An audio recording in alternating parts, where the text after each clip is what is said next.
Максим Гарэцкі. Дзве душы. Раздзел 8. На паўдарозе да станцыі ёсць невялічкія высілкі. Яны прытуліліся з боку шляху, пад узгоркам, і жывуць сваім асобным жыццём, у якім няма нічога супольнага з тымі, што ў балагольскіх будках едуць па шляху з Н на станцыю ці з поезда ў Н, з тымі, чорным, што ўночы кураць папіросы, бліскаючы жоўтымі аганькамі, гамоняць то паціху, то голасна, смеючыся і пытаючы з будкі: «Што, коні паіць будзем?» А ўранні дрэмлюць, жмураць вочы ў халадкаватым паветры, раней няўважна кінуць вокам раз-другі на зялёны ад моху і парніку стрэхі высялкоўскіх хат, і едуць сабе далей, і дрэмлюць сабе далей, аж да самага Н. Ніхто не заязджае ў высілкі, бо коні там паіць нязручна. Калодзеж дрэнны, вада гніллём тхне, вядро не скора знайдзецца.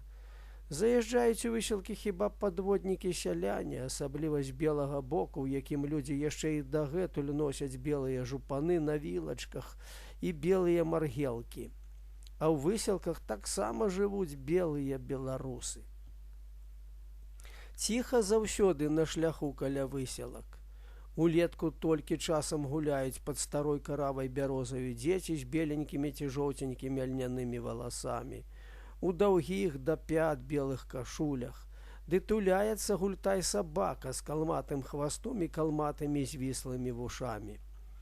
Поле высялкоўскае за балотам, за хвайняком, па той бок ад высілак, і са шляху яго не відаць, а людзюхны ўлетку на полі. А ўвосень яшчэ смутней у высілках. Жывой душы не відаць ад шляху на бруднай і шэрай вуліцы. Дзе ж іхныя хлопцы і дзеўкі, которым належыцца весяліць усе высілкі? Багавіца іх ведае. Глухая старана, глухі народ. Такімі якраз адбіліся высілкі ў памяці Абдзіраловіча. І надта быў ён здзіўлены, што парушаецца чарада яго сумных думак нейкім рухам на шляху і ў высілках, што в аднастайнасць маркоты ўбіваюцца звонку негарманічныя для цішы ўспамінаў звонкія гукі. Паміж шляхам і высілкамі стаяла старенькая каплічка на крутым курганку пры вузенькай дарозе. Размывалася дарога, спаўзала чырвоная гліна і не давалі рады пакутныя вербы. А блізка шляху і каплічкі, каб ніхто не ездзіў па руні, добры селянін згарадзіў плот. Стаялі пад каплічкаю, сядзелі на плоце, на карчах вербіны, нават на тым курганку пры дарозе, спусціўшы ногі на чырвоную размытую гліну, высялкоўцы, і слухалі аратара. Але не ўсе уважна, апазіцыя ці што галдзела. А гэты аратар, малады яшчэ хлапец, вучань гарэцкага каморна-агранаміцкага вучылішча, калі пад'ехалі калёсы з Абдзіраловічам, аратар гэты, стоячы на плоце і абшчапіўшы адной рукой кол, другою змёрзлаю, грубаю чырвонаю, быццам тая карэлая гліна, махаў рытм прастуднага, сціплага, але маладога і дужага голасу.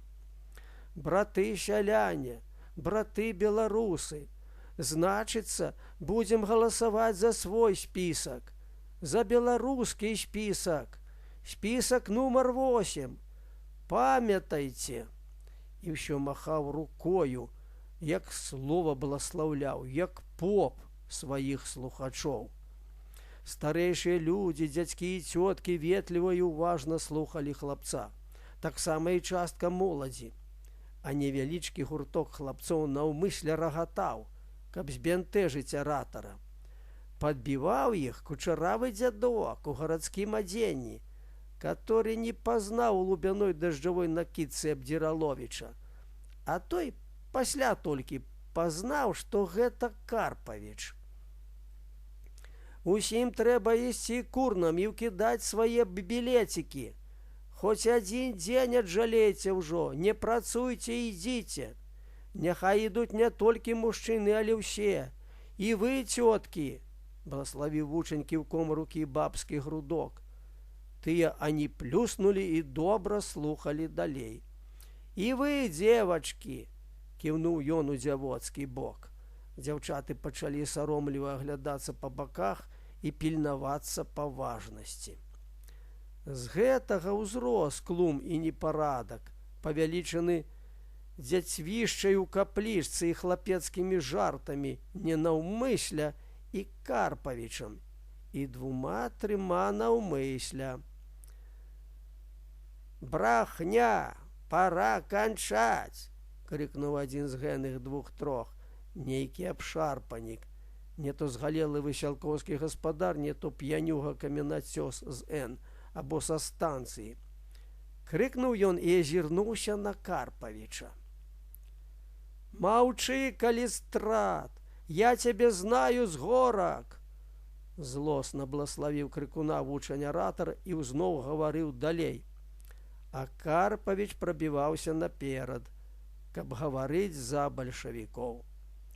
Абдзіраловіч зразумеў, што гэта выбары ў устаноўчы сойм і захацеў пабыць да канца.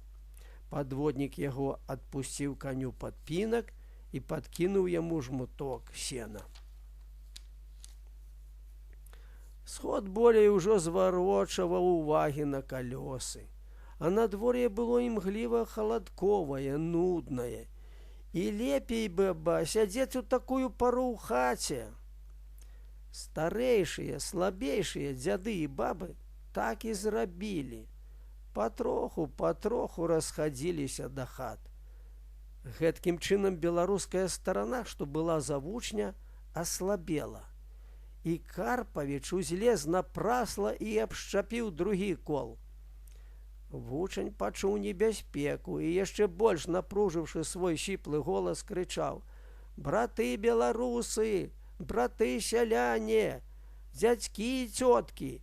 І вы, маладзейшыя! Значыцца, будзем...» «Таварышы! Таварышы сяляне!» — зазвенеў перабой яму высокім галаском Карпавіч. «Паслухайце-ка мне, калі хочаце, каб быў вам мір і зямля! Паслухайце-ка мне, я вам скажу самую лепшую праграму, каб быў ужо адразу мір і панская зямля! Паслухайце, таварышы, праграму бальшавіцкую, каб было вам усяго як найболей!» І да Карпавіча пасунуліся ўсе, хто быў у салдацкіх шынелях, і Калістрат, і нямала яшчэ каго, нават і дзеўкі ўслед за хлопцамі. Вучань спазніўся ў пару змокнуць і гаварыў далей, хоць і слабеў ад прыкрасці, што Карпавічаў голас так звініць. «Гэй, паніч, кінеш ты, ай не?» — схапіў яго за падол шынелі Калістрат. «Усё ж роўна не аддадзім табе галасоў!» «Мы доўга слухалі паніча, і хоць ён казаў, што належыць да сацыялістаў-рэвалюцыянераў», вымаўляў акуратна па складах 2 астатнія словы Карпавіч, «і належыць нават да нейкіх беларускіх рэвалюцыянераў, быццам то самых наскіх. Але ці пачулі мы ад яго, калі ж будзем дзяліць панскае дабро? Чаму не можам цяпер падзяліць? Ці чулі мы ад яго, чаму не можам зараз жа скончыць імперыялістычную вайну? Ці чулі мы ад яго, што гэта за людзі ідуць па беларускаму спіску нумар 8? Не, не чулі. А там ідуць, напэўна, адны паны, якія кіруюцца, каб як лаўчэй абдурыць мужика». «Так, справядліва!» — крыкнуў Калістрат. «Але ж гэта спісак беларускі, наш родны!» — крыкнуў вучань і блаславіў слухачоў зусім крыва, губячы настрой. «Не трэба нам панскай радні!» — звінеў Карпавіч з заядласцю. «Не трэба, не трэба!» — падхапіў Калістрат і хлопцы ў шынелях. Дзяўчаты троху палахліва, троху сарамліва адсунуліся яшчэ далей ад вучня. Пачалі канфузіцца і дзядзькі. «Не трэба нам паніч твоя праграма, ну!» — крикнуў Калістрат і пацягнуў яго, спрабуючы далоў за хвост шинелі. Вучань скокнуў з плоту на зямлю. Быў ён нязграбны, касалапы, у вялікіх ботах, і захлюпаныя разрэзы шинелі жоўтымі гузікамі і зялёным кантам цялёпалі па шырокіх халявах, калі ён ішоў. «Вы едзеце на станцыю?» — спытаўся ён у прапаршчыка. «Можа, падвязлі б мяне троху?» «Добра, будзе весялей. Сядайце». Яны паехалі. Сход слухаў Карпавіча, і толькі мала хто, найболей з дзяўчат, правадзіў іх пад воду маўклівым паглядам. І зноў пачалася імгліва халадкаватая нуда ў апусцелым полі. «Чаму ж вы не давялі змагання да канца?» — запытаў Абдзіраловіч. Вучань памаўчаў, пакрактаў, пахухаў на пальцы. «Усё роўна», — сказаў ён. «Чаму?» «Так, няхай гэты дзядок-бальшавік выедзе ў Маскву. Тады да галасавання можна будзе яшчэ падысці сюды, калі я ці хто з нашых паспее. А цяпер трэба агітаваць у эсай воласці. А тут нічога не выйдзе, бо селяніну бліжэй і знаямей цяпер пытанне аб міру і зямлі, чымся аб беларускім адраджэнню. Дзядок карыстае. І многа вас, вучняў, ходзіць так?» «Даволі. Ад партыі ці як?» «Не, мы так, самі па сабе». Абдзіраловіч усё больш дзівіўся і цікавіўся. «Адкуль жа ў вас гэткая стараннасць?» Не мог ён прыдумаць далікатнейшага пытання і збоку ўзіраўся на просты сялянскі і тыпічны беларускі твар хлопца. «Адкуль?» — весялей пачаў казаць хлапец, гледзячы проста перад сабою.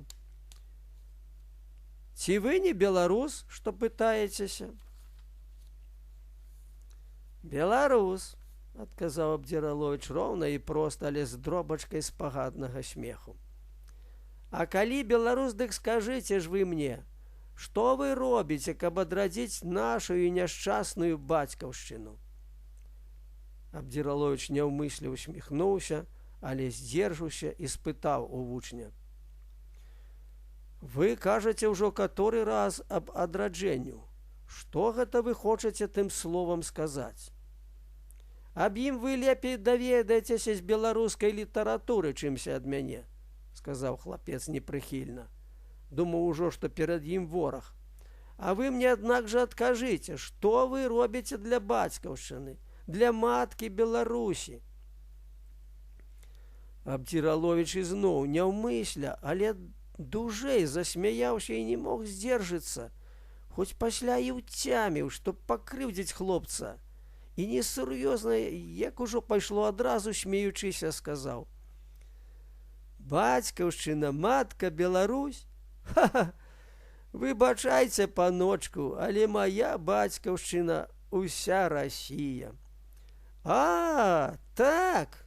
— раптам выскачыў хлапец з калёс.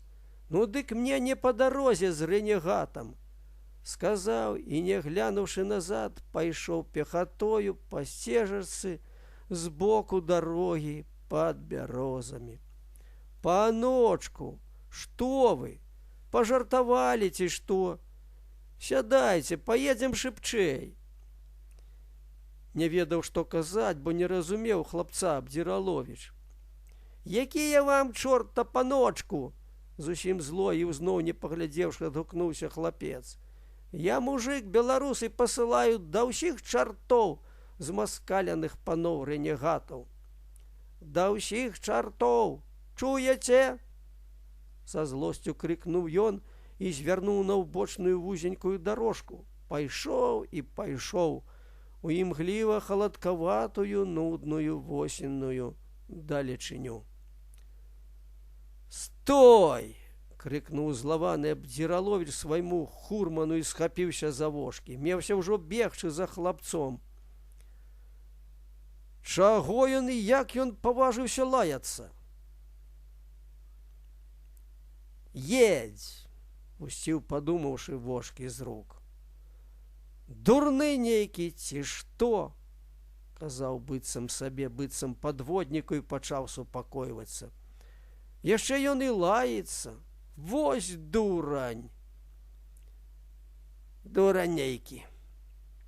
Згодзіўся і маўклівы падводнік і перасунуў белую маргелку злобана зморшчаную старую патыліцу.